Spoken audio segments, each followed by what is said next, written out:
Hi everyone and welcome back to my channel. For today's video, as you guys saw from the thumbnail and title, we're going to be doing a whole video dedicated to spoilers coming in the upcoming BoxyCharm boxes. I am also going to be doing a review of the iconic London palette that is coming in the February box and a demo based on that palette. It is what I used on the eyes today.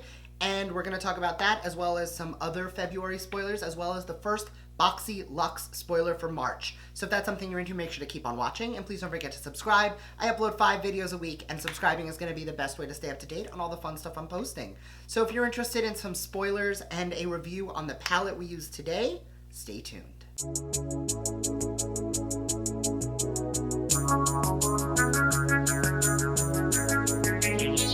Alright, so eyes are primed and we're going to jump into the first product, which is the thumbnail product, the iconic London eyeshadow palette.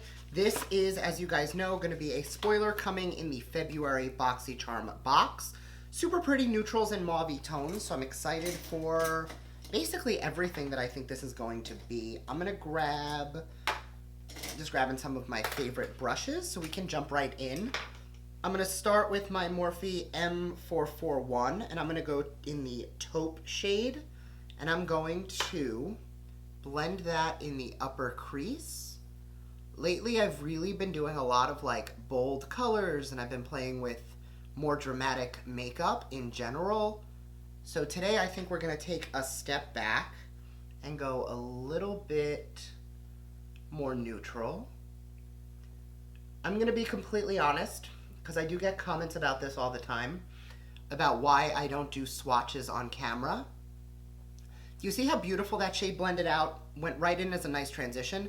It swatches so horribly. Like if I was to do a swatch of this shade, I would be super disappointed and say it was horrible, and look how it's performing on the eye. Like it is not patchy, it is depositing color, it's looking pretty. I have zero complaints about how it works on a brush. So that right there is the reasons 100% why I don't do eyeshadow swatches ever. Like every now and then, like if I want to show a color specifically, I will.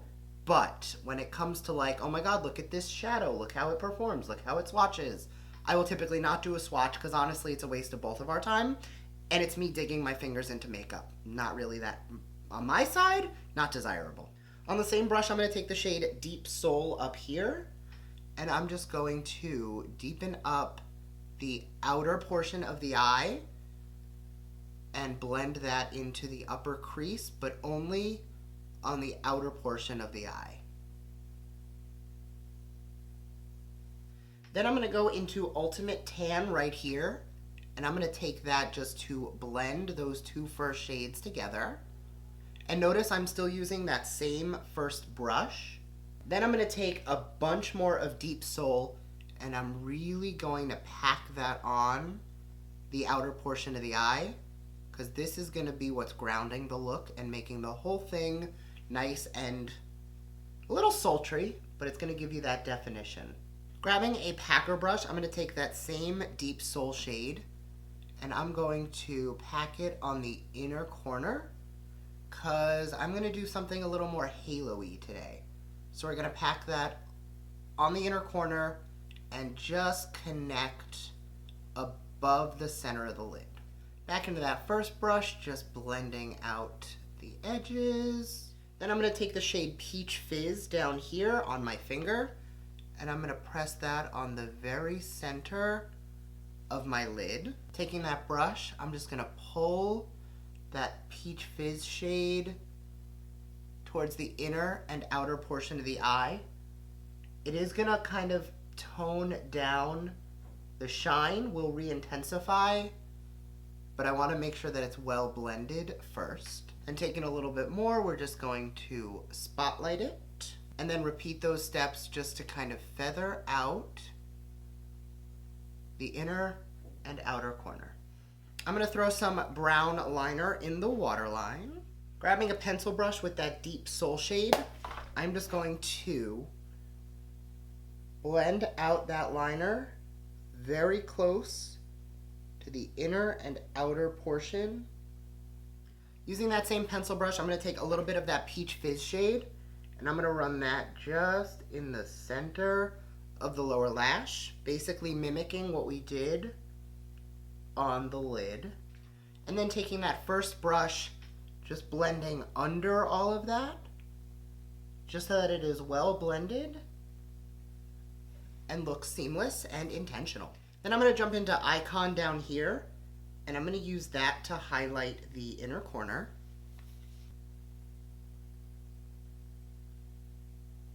In my opinion, the fastest way to screw up a halo eye is to skip your inner corner highlight. It just, even for a halo, opens up the inner portion of the eye and makes everything look really intentional. Last thing I'm going to do is I'm going to take a fluffy but pointy brush with that same deep soul shade, and I'm just going to trace the upper crease because I want to make sure that that halo almost reflects a cut crease and that you really see the definition of that dark brown. And then one last time, now that we've gotten everything where we want, I'm going to take a tiny bit more of Peach Fizz and kind of press that onto the lid. All right, I'm going to go throw on lashes, liner, and a lip, and we'll be right back to talk the rest of the spoilers. Okay, so now that we got the palette demo out of the way, I am going to say I really like the way that it blended. I really like the way everything looked. All of the colors performed really beautifully. It is definitely a more neutral palette, but lately, all of the palettes we've been getting in BoxyCharm, and I happen to have 3 of them right here, tend to be more bright and bold, deeper in hue, or straight up pops of color. I find that when you compare this, which is more of like a dusty rose mauve-y neutral, this, even compared to the Scarlet Dust, which is a little similar in color, this one is much brighter. This is a lot more soft and a lot more everyday. So as far as the palettes that we've been getting, I think it's very different for what we've been getting in BoxyCharms lately, which I think is a win. I think the biggest issue with a subscription box in general is that, you know, after a while, it's definitely very common to start feeling redundant. You know, how many eyeshadow palettes can you get? How many lip liners before you're getting the same thing over and over? And I think compared to all of the palettes that I can think of for the past like 6 to 8 months, this is a lot more of like your everyday neutrals, more wearable, more soft and dulled down, which for a lot of people is what they like. I love a pop of color, so for me, I think this palette is a little, not boring because it works, but if I'm traveling, this is not everything I'm taking. I'm gonna need some pops of color and some things that are a little more excited. Obviously though, the formula is beautiful and it worked really well. So from a formula standpoint, if these are your colors, you're going to love the palette. The other 2 products for the other 2 products for the February box I do not have with me, so I'm gonna put pictures up as I talk about them. The first is gonna be the Becca Ultimate Coverage Foundation. I have reviewed this specific foundation already. I actually do really like it. The issue I ran into with this foundation is prior to their shade extension, I did not have a match. I do now. I wear the shade Ivory, which up until about 6 months ago didn't exist. All of the shades were very yellow, and I obviously have a very pink and cool undertone. So now that I have the ability to use this foundation, I've tried it and I actually really like it. It wears really beautifully on the skin. It is super smooth, full coverage, definitely full coverage. But if you like more of a sheer coverage, you can add a little bit of moisturizer to it to sheer it out, or you can really build it up for that full coverage without getting cakey or heavy. The other item is from Kate Somerville, and it is gonna be the Smooth and Firm. It is gonna be a serum to help tighten and tone the skin. That is actually not something I have personally tried. I love trying new skincare, so obviously when I look at these variations, I'm kind of hoping for the skincare box. Again, I also have the palette already, but that for me is probably the product I'd be the most interested in trying out of the 3, just because personally it's the only one I have not tried. Now for the fun stuff, we're gonna jump into some spoilers for March's BoxyLuxe. Now typically we will get the first BoxyLuxe spoiler in January, so we are right on time for getting that. There are 3 different products and they are all gonna be variations, and there will be 7 additional items. So the first thing we know is that the BoxyLuxe box for the month of March is gonna be 8 products. The first of which is either going to be the Tarte Pro Remix Amazonian Clay Palette, which has some really nice pops of color, not gonna lie, and it has that purple glitter pressed into a black shadow, which I'm really excited to like do a full blown out smoky eye with. Like, that color is my vibe. You guys know I love a smoky eye. I feel like we've gotten so many Tarte palettes from boxes, so I'm very familiar with the Tarte formula, and it's good, but I always find that we tend to get the more neutral palettes, like the Rainforest to the Sea Circle palettes, which are always nude and neutral. So I'm really excited that for once from Tarte, we're going to be getting a non-neutral brights palette, because you know, as I just said with this palette, I love brights and colors, and I'm really excited for that. The other two items are the mini curling wand from Sutra Beauty, which, as you guys know, I typically, with the exception of the hairdryer, I tend to skip the hair tools just because it's not really something I can use. So Sutra has been featured in boxes before, and I've heard some great reviews about their hair tools. So I think as a whole, it's a product that people would really enjoy. Now, the product in this teaser that I was the most excited about is the Murad Hydrodynamic Ultimate Moisture for Eyes. As you guys know, Murad is hands down my favorite skincare line. It is most of what I use on a regular basis. And the Hydrodynamic Moisturizer comes in a gel and a cream form. I have used the gel for a very long time. The Nutrient Charged Water Gel, which is part of this same range, the purple line from Murad, is beautiful. Now, this is specifically the Hydrating Under Eye Cream. Number one, if you're not using an eye cream, you better start, because this area is the first telltale sign for aging. If you're not using a night, and that's coming from somebody who smokes out and goes grungy on the lower lash, which tends to kind of age the face a little bit. So by keeping it hydrated and tight, it's going to help to keep it from looking old and saggy and wrinkly and honestly just aging.